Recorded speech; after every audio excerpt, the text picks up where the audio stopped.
That was media from the last bill. Has somebody got a mic here? Do you want to leave that there? That's actually done better, guys. That's all right. We'll leave it there.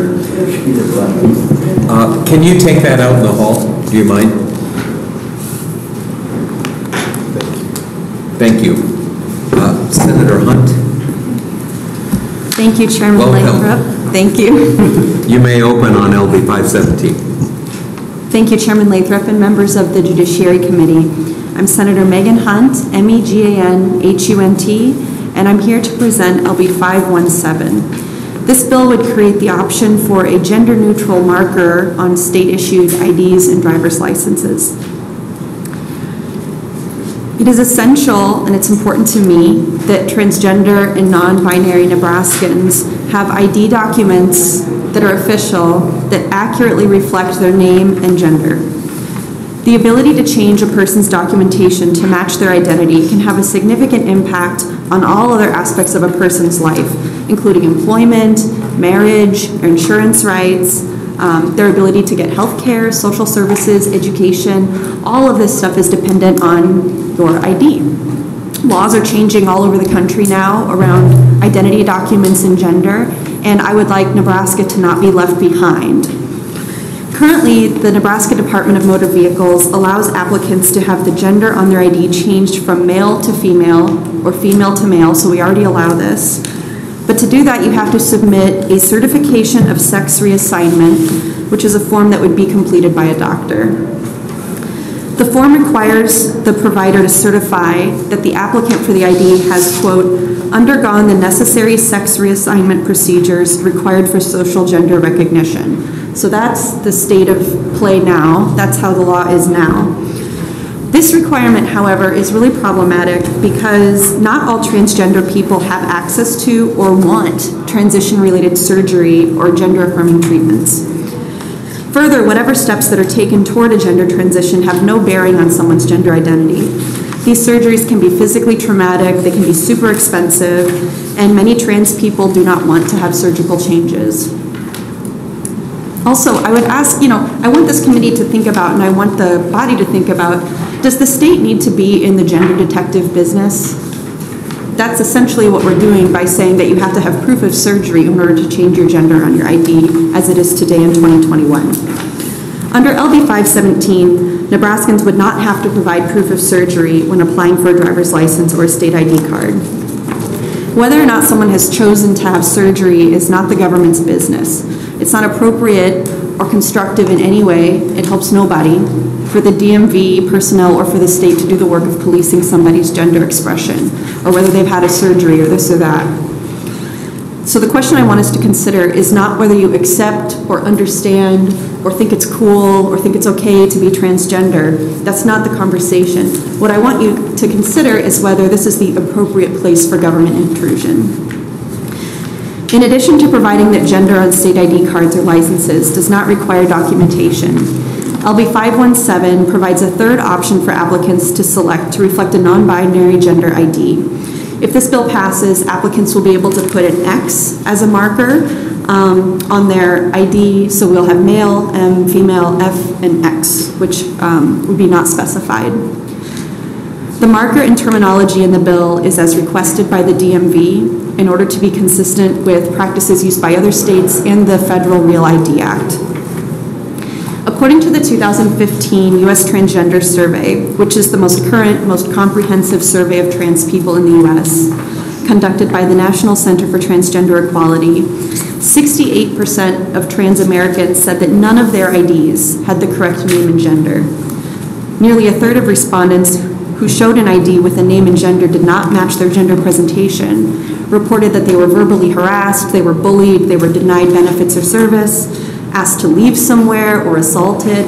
And this is kind of a public safety issue because when people's identity doesn't match what's on their license, it can really put them in danger, regardless of what we in the legislature think about the morality of their gender or whatever that is. 19 other states already provide a non-binary option on driver's licenses. A Pew Research survey found last year that over a third of Americans now in their teens and early 20s know somebody who uses gender-neutral pronouns. Since last year's hearing when I introduced a similar bill, we've worked with the DMV to eliminate concerns they had with the bill. I'd like to thank Julie Maskey with the DMV, who I believe will be speaking here today, for diligently working with us to update the bill and to get it to a place where it was in a shape that they liked. We've made all the necessary changes to ensure that the state remains compliant with the Federal Real ID Act. We added an effective date consistent with the DMV's capacity to implement the bill, and we updated terminology in the bill to match other states' DMV standards.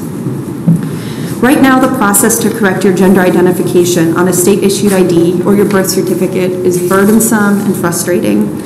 The state has no right to demand proof of surgery to make a correction on government documents that have real-world implications for real people. We should allow people who want their gender to be marked as non-specified to do so. This bill will matter a great deal to people who it pertains to, and it will do nothing to hurt the people who it does not pertain to. We do a lot of talking in here about retaining creative young talent in our state and attracting and retaining young people to our state. And passing bills like LB517 is one important step that we can take as lawmakers to tell all Nebraskans that you are welcome here. Thank you. Okay. Senator Sloan. Thank you, Mr. Chairman, and thank you, Senator Hunt, for being here today. I have a couple of questions on your bill, specifically Section 26, based off of AM 333, which was just handed out. Okay. Can you tell me the page? That's page 41 of the green copy. Yep. So the way I'm reading Section 26 is this ability for a person to change their sex on their birth certificate. That would apply for minors as well. Is that correct? The ID portion would apply to anybody who is of age to get whatever state ID they want. The birth certificate portion only pertains to legal adults. Legal adults. So that seems to be in contrast with upon receipt, Section 2 of Section 26, upon receipt of a complete application to amend the sex on a certificate of birth from a person born in the state or the parent, guardian, or legal representative of such person. If we're only talking about legal adults, why would we have to have the legal guardians involved or parents? Currently, registrants have to be adults to amend their birth certificates, and my intention is to keep that consistent. And a reason is that the ID portion of the bill is something that you can change, and a birth certificate's a little bit harder to change. I can probably get back to you on that on close. Okay, I would appreciate clarification on that for close. I appreciate your question. Any other questions? I see none. Okay. You will stay to close? Yes, thank you. And I'll Very find the good. answer. We will take proponent testimony.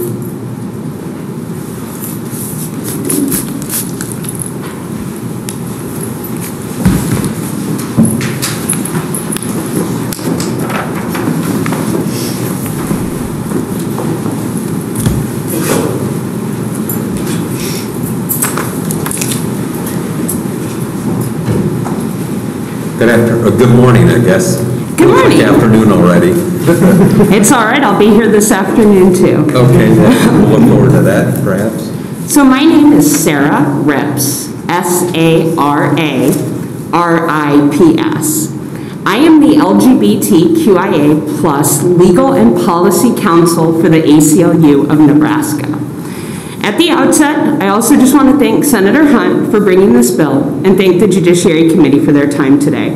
I'm here obviously in support of LB517. To all my fellow Nebraskans who are transgender, non-conforming, and non-binary, I want to acknowledge you and reaffirm the ACLU's commitment to fighting with you and for you, because honestly, Nebraska should be for everyone.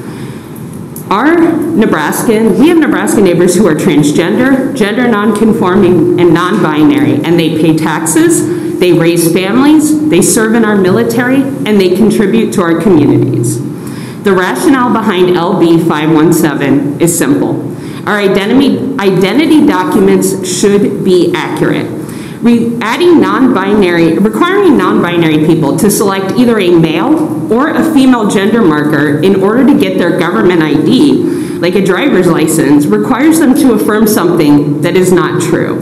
Allowing access to a gender-neutral marker, such as an X, on identification documents, like driver's licenses or birth certificates, ensures accuracy and that people are not committing perjury.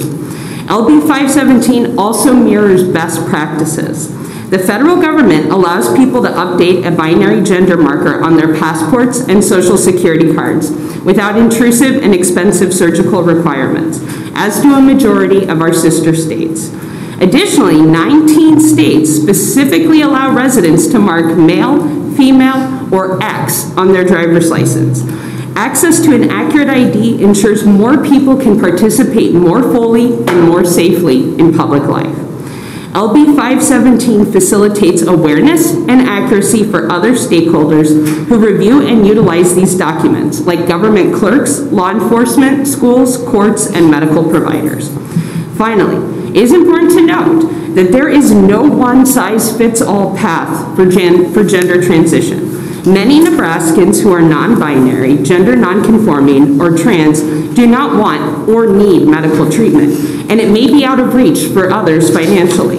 That's why the American Medical Association has adopted a policy urging states to eliminate any surgical requirements for transgender people to update it and amend their ID documents.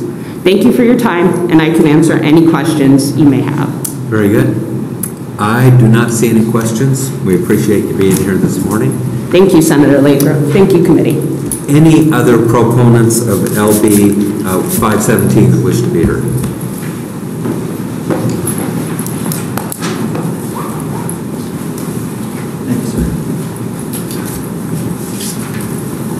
Adam Downs, ADAM, DOWNS. I'm here in support of LB 517. My testimony today will reference passages from Martin Luther King Jr.'s letter from Birmingham jail. His words do not carry a legal weight, but I think we can agree they carry the weight of justice and morality. He writes, "There are just laws and there are unjust laws. Any law that uplifts human personality is just. Any law that degrades human personality is unjust." LB 517 seeks to fix an unjust law. Our current law forces Nebraska citizens to lie about a fundamental truth of their personality. Every time a transgender or a non-binary person presents a driver's license with the incorrect marker, the state says to them, "We deny your definition of self. You have to conform to how we define you." Writing a check, the state degrades them. Renting an apartment, the state degrades them. Going to the doctor, the list goes on. Thousands of degradations across a lifetime. Change a birth certificate, the state goes even further. Right? It says, "We will recognize your definition of self on one condition. Go have someone cut off your genitals and build you a new set that matches what we think you should have." I wish it was an exaggeration saying that. I really do. But it's not. That is what the state requires. And if you think it's okay for the state to make that statement, frankly, I ask you to resign from your seat in the legislature, because it is not okay. It is degrading, it is immoral, and it is unjust. King continues in that letter, "An unjust law is a code that a majority inflicts on a minority that is not binding on itself." You'll likely hear opposition to this bill from a majority that wants to keep the existing law exactly as it is. But the existing law is not binding on them. It does not force them to lie about who they are in daily interactions. It does not require them to pay thousands of dollars for a surgery that's not even performed by a single surgeon in Nebraska. And I know some of you may have strong feelings, and I'm probably unlikely to change your mind in the 5 minutes here that we have. But there's that bigger issue of the government intrusion that Senator Hunt mentioned, right? And I work in higher education, and I have access, and I've managed student records, and so I know firsthand rules, structure, conformity are required to keep accurate records. But the function of government record keeping is to document, not define who a person is. It's to document. not define. So I encourage you, implore you, vote yes on LB 517. End the degradations, end forced surgery to make an administrative change, end an unjust and immoral law.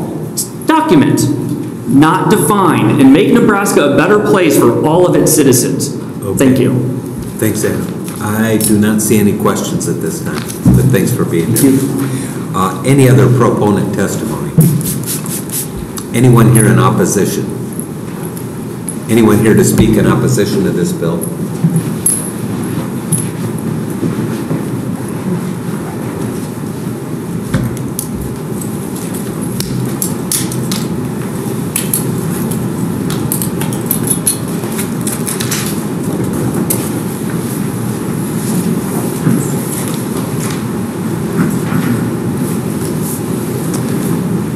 Welcome.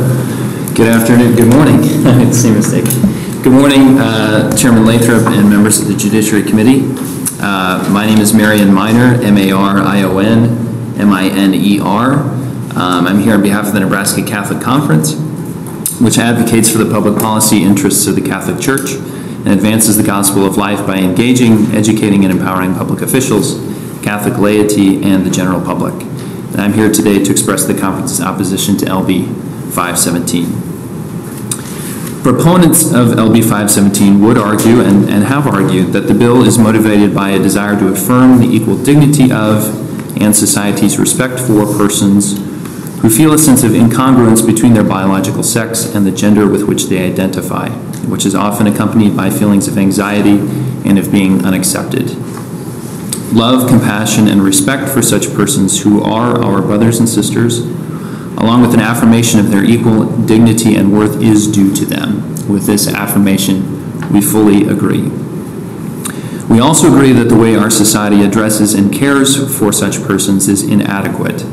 Those who have adopted a transgender identity are, in many cases, either told to embrace their new identity despite its incongruence with their physical body, or they are held at arm's length.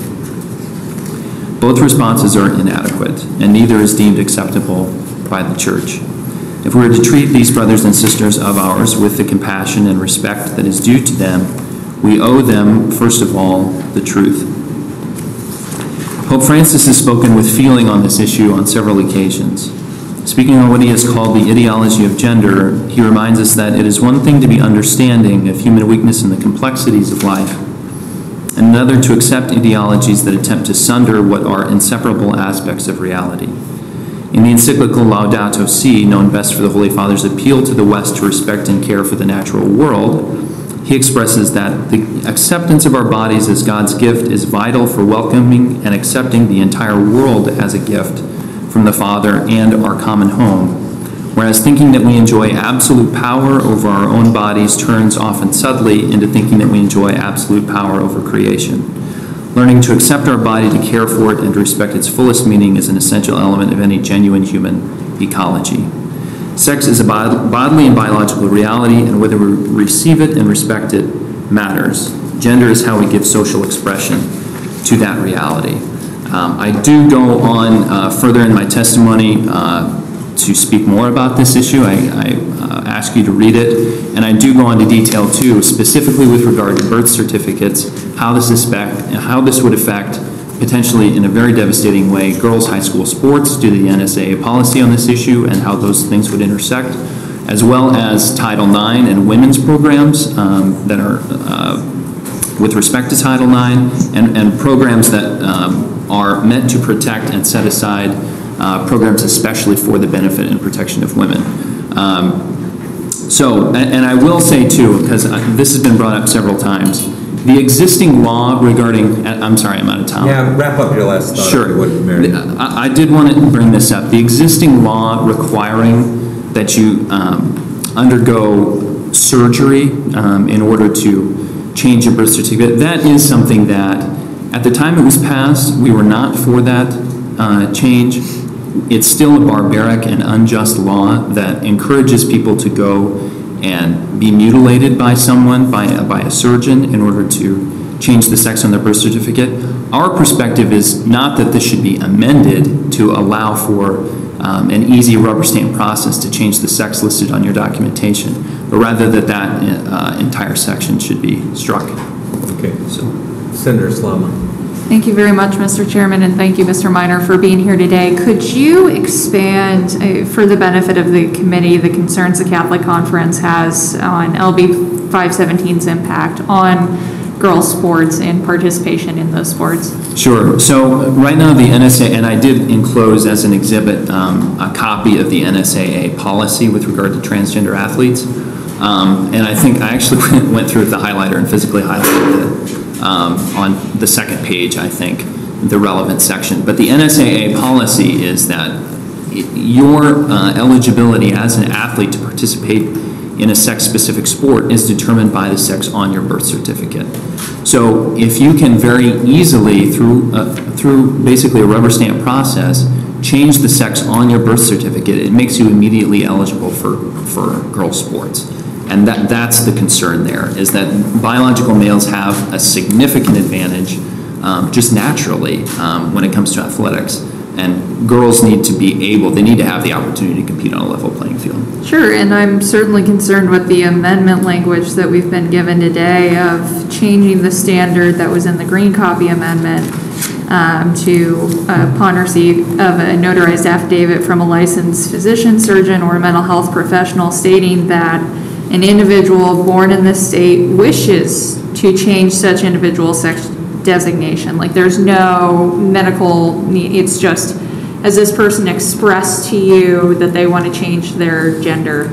And that's just a yes or no question that has no bearing in medical practicalities or any type of their practice. Just have they expressed it to you? Is that how you're reading? Yes, I believe that's how the language reads. Okay, so the way that it's currently written, I could, envisioning myself as a 16-year-old man, go to my mental health professional or to a physician and say, I would like to change my gender. That would suffice to have my birth certificate be changed. Correct.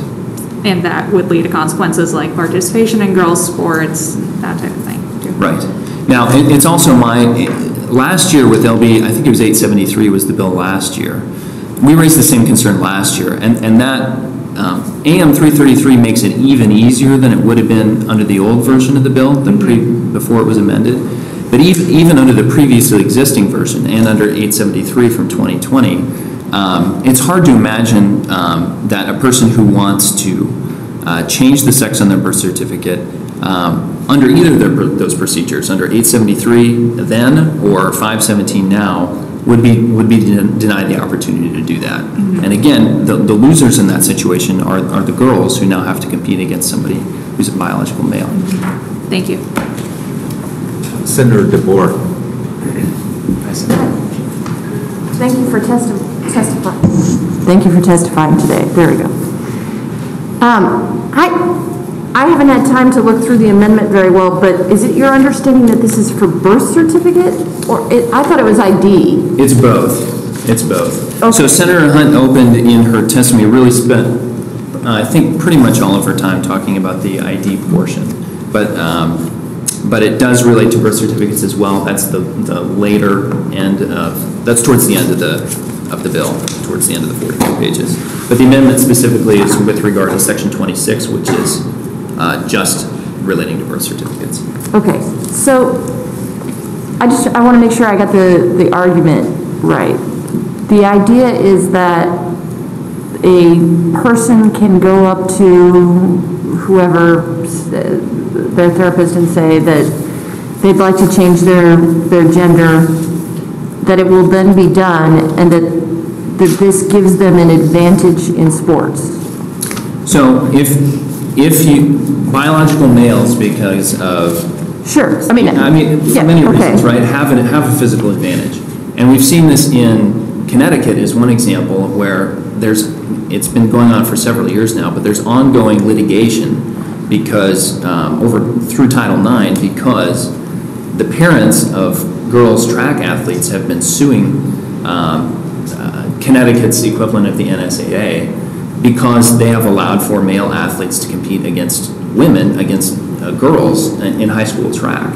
And what they've done is they've broken all the state track and field records for girls track. 2 boys have broken 16 different state records in girls track and field. And that's kept girls obviously off the podium and has cost some of them presumably the chance of getting college scholarships. So do we think this is going to be a big problem? It potentially, I mean, if you allow for this to happen, right now it's very, and I'll reiterate this too. This is something that came up last year. When the NSAA settled on their policy, which basically says that you have to go through surgery and or hormone therapy if you're a biological male and you want to compete as a girl in girls sports, we were against that because, for obvious reasons, that we think that incentivizing somebody to go through that kind of thing is terrible. What we wanted to say was simply, listen, a biological male should not be able to compete in women's sports. That's not fair to girls. What we have seen in some states which have allowed for that to happen is precisely what's happened in Connecticut, where boys have simply taken over girls' sports.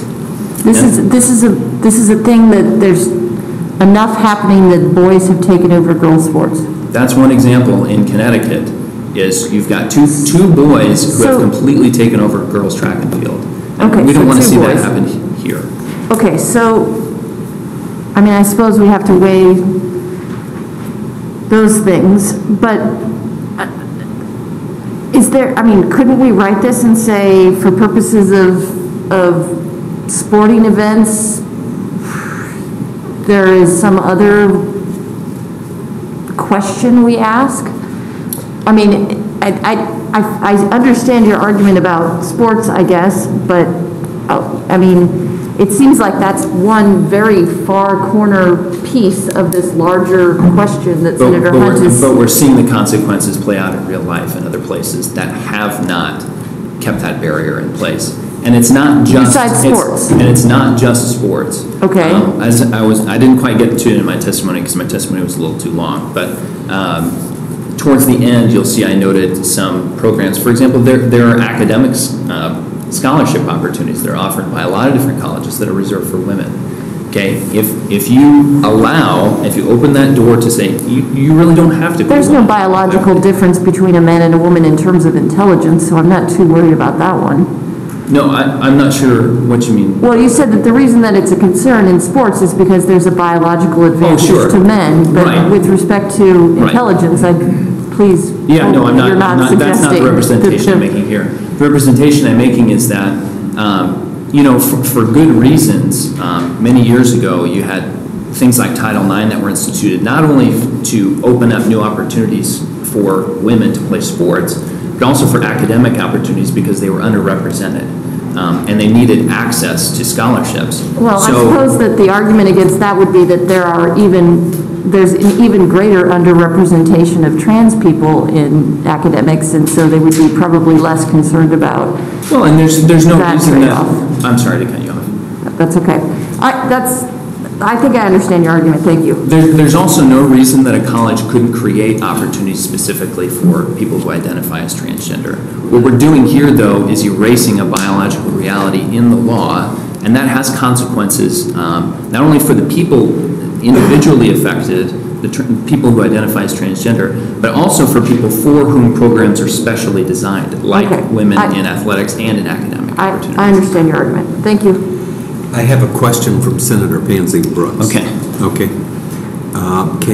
You can change your eye color through contact lenses or hair color and list it on your driver's license or state ID.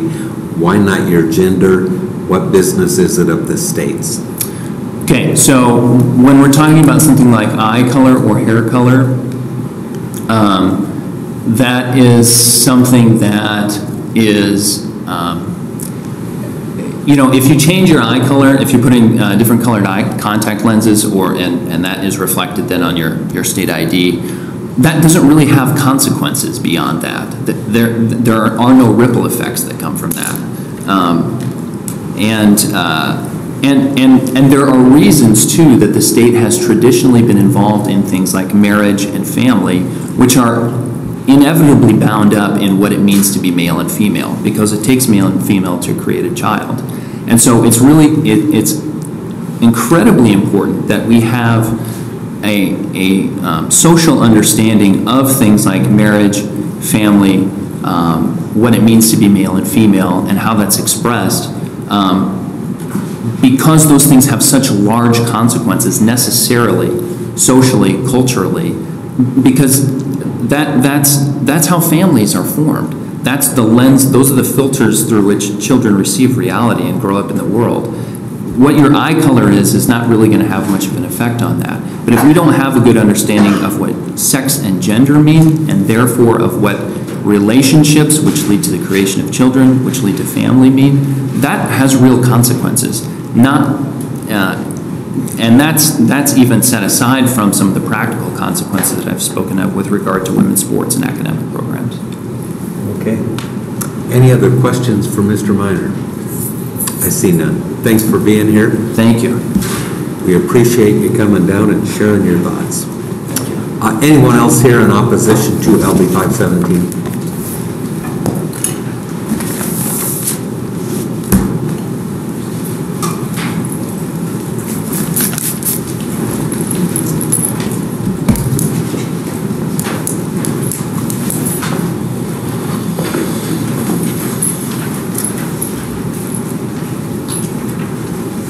That table has been sanitized. It has, hasn't it? They do a good job. We appreciate it. Welcome. Thank you. My name is Marilyn Asher, Marilyn Asher. Members of the Judiciary Committee, I am coming to you today to oppose LB517, gender-neutral driver's license and birth certificate. I am speaking in reference to my past work experience.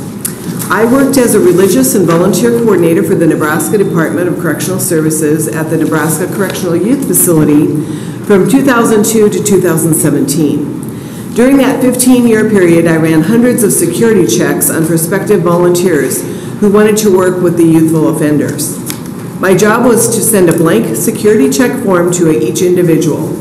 When I received the completed form, it contained the driver's license or state ID, sex, and birth date of the individual, along with other information such as their address and previous states of residence. I then handed the form over to the officer that ran the security checks, and he or she would then give me the results before I could approve a volunteer under the direction of the assistant warden. This was a tedious process, but it was necessary in order to vet volunteers. During those 15 years, I was amazed to see how many people shared the same names and birth dates, and to see how many people had also used aliases in their lives. Sometimes we would receive a criminal record on an individual because they had not filled out one piece of information correctly, or because the content of their information was almost identical to that of someone else. I would call that individual to tell them they could not enter the facility, and they were shocked to learn of a supposed criminal record. I would then have them correct the information, or we would run the check again, and in most cases they were clear, but not always. There were times when unscrupulous individuals would apply to come into the prison, and the security check was a significant tool that we had to keep those individuals from harming the youthful offenders. I am telling you this to emphasize the need for clarity in government documents. The data provided on the driver's license or state ID was key to this process. Since Director Frakes became the head of corrections, he implemented more frequent security checks and training for volunteers. He did this to make the process of using volunteers in prisons more safe, and it increased the paperwork, but it has paid off for security. I may also add that the change of driver's license, state ID, or birth certificate present added difficulties to the classification of Nebraska inmates. Please do not make the job of Department of Correctional Services, State Patrol, or other law enforcement agencies in Nebraska more difficult by allowing this law to pass. Ambiguity in the identity is exactly what criminals would like to have, and it makes their crimes easier to commit. It will make a law enforcement's job more difficult. Please make this a matter of public record. It is now. Okay. Thanks, Ms. Asher. Thank you. Any questions for this testifier? I see none. Thanks for being here today. Anyone else here to testify in opposition?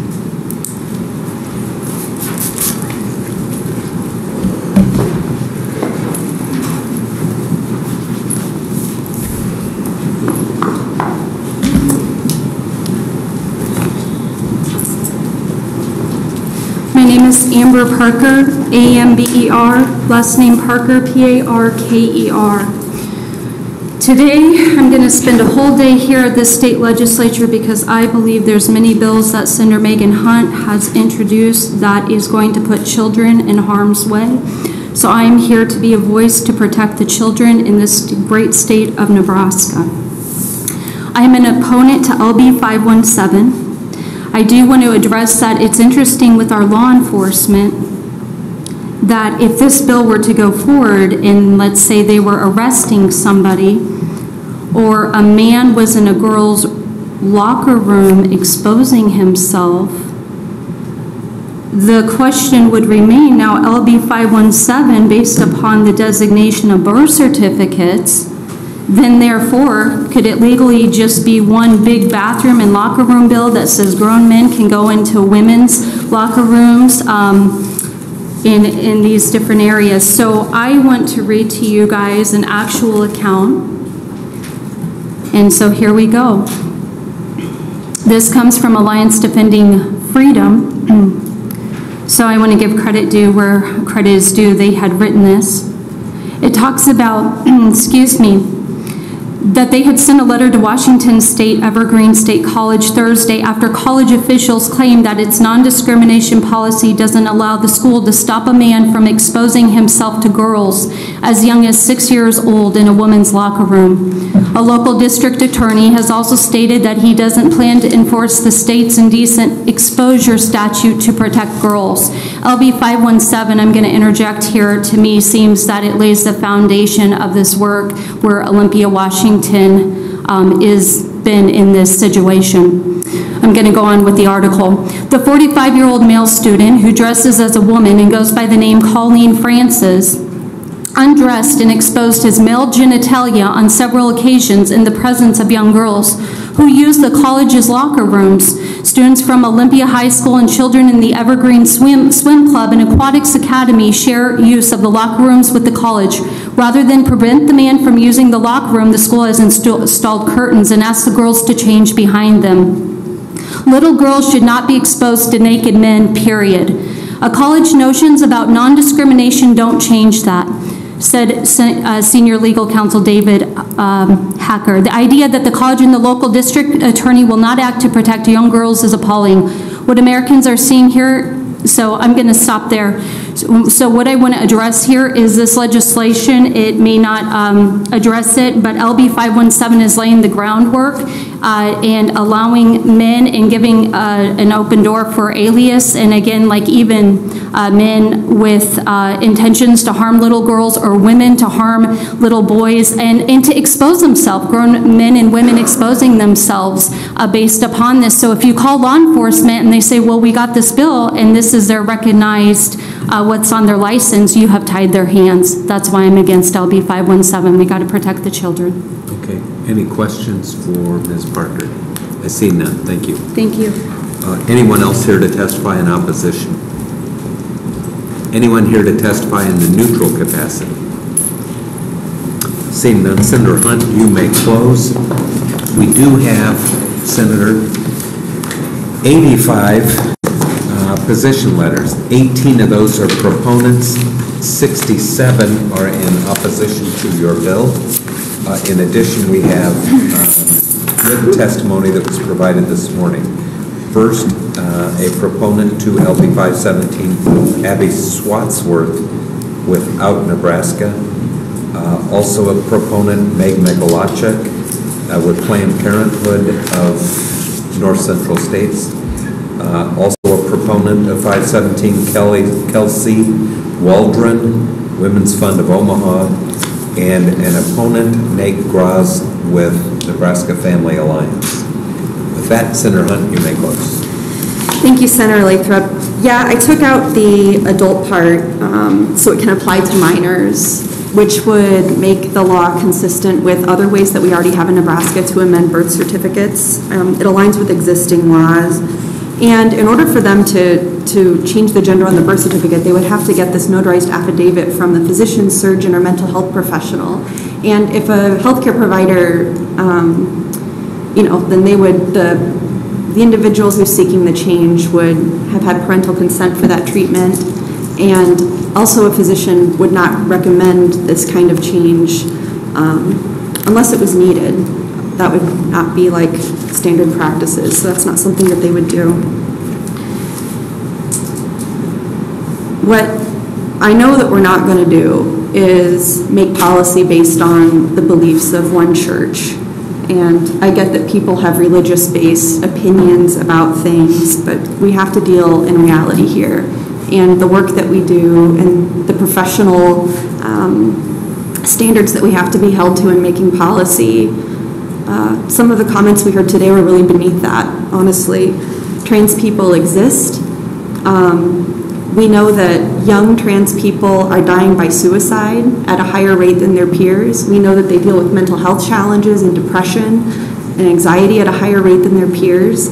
And we know that passing something like this, which would align the rights of trans people and young trans people with people in other states where they're affirmed, where they're valued, where their identity is celebrated, that's one thing that we can do to help people in our state feel like that this is a place that they can call home.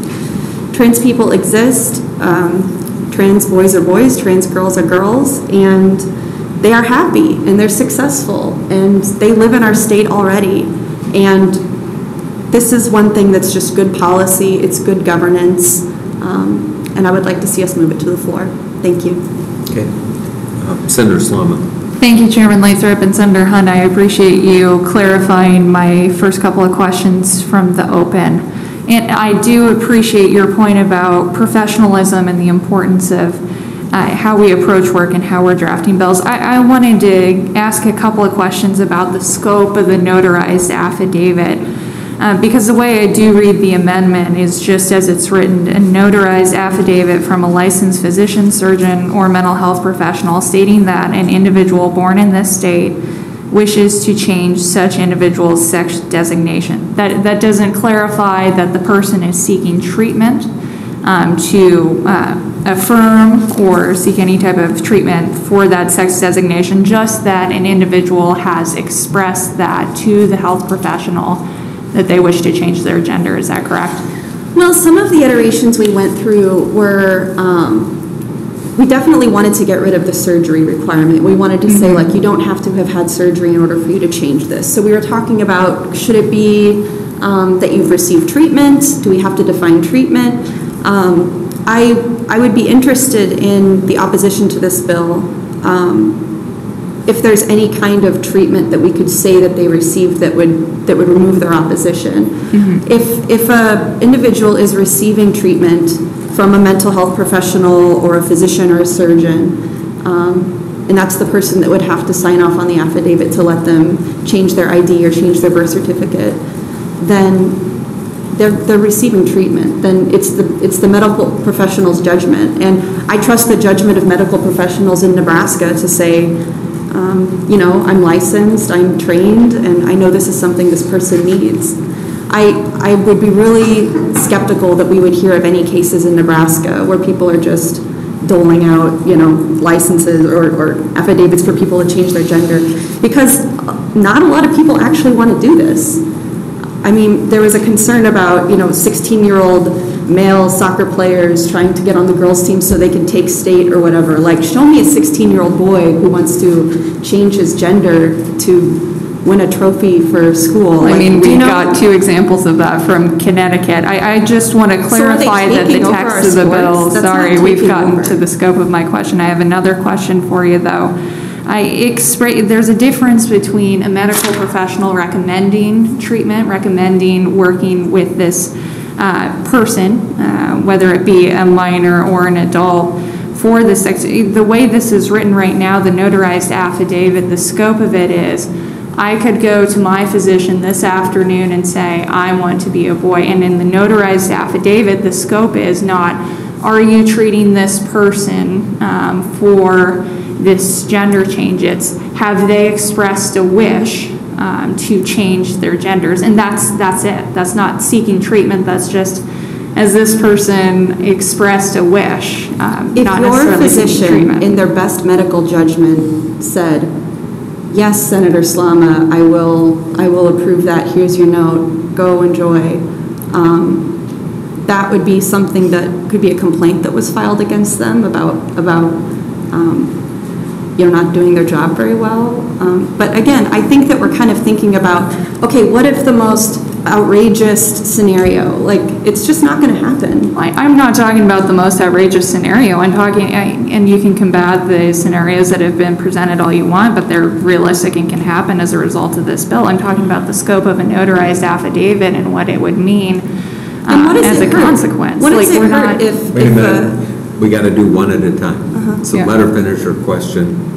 Thank you, I appreciate that. Then respond. And I'll wrap this up quickly. I appreciate the committee's time and understand that Senator Geist has a bill up after this. I'm just concerned about what we're saying, not just in the legislative history, but looking at the text of a bill about what the notarized affidavit means, because this isn't a doctor saying, all right, more power to you, go. This is, has this person expressed an interest in changing their gender, yes or no? That's the scope of an affidavit, not are you treating this person. So I would just recommend, if you're hoping to reflect that this person is being treated by the physician, surgeon, or mental health professional on that front, that you would clarify that language so that it's not just a yes or no, so I couldn't, or someone convicted of rape could go to a mental health professional and say, hey, I'm at the men's prison now, I want to be a girl, and that's the scope of what they need to do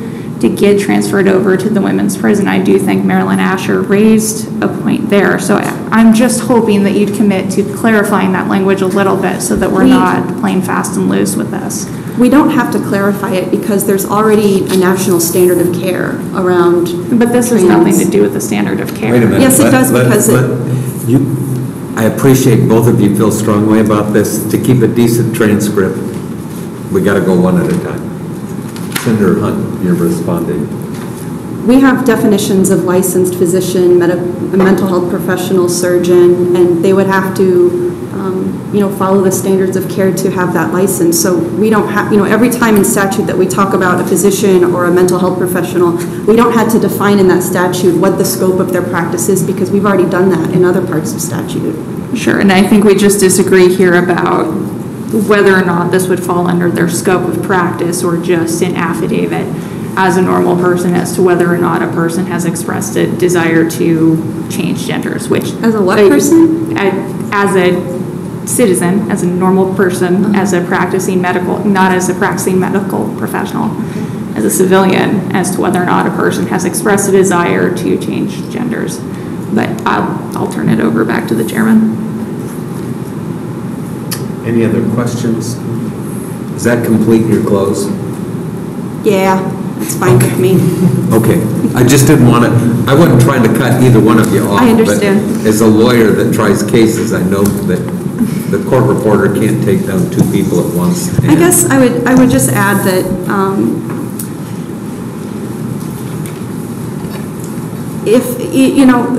there are many other states that have laws like this. I think that in my lifetime we can expect a federal law around this. It's the way things are going. Nothing in this law will prevent people from hating trans people or from thinking they're less than human or from being discriminatory or having religious beliefs that you think there's only men and women or something. That's not something we can fix with statute, right? But trans people exist in the world, they work with us, they work in this building, they have jobs, they're successful, they have families, and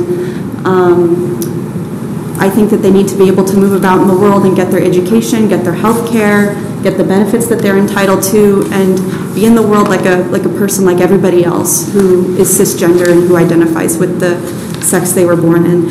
And this will matter a great deal to the people it affects. Everyone else, it won't affect your life at all. This is a compassionate bill, and it's a way that we can signal to the rest of the country that Nebraska is not a discriminatory place. Okay. Thank you. That will close our hearing on LB517. Senator Geist, I'm going to take a 3-minute break before we go to the third bill.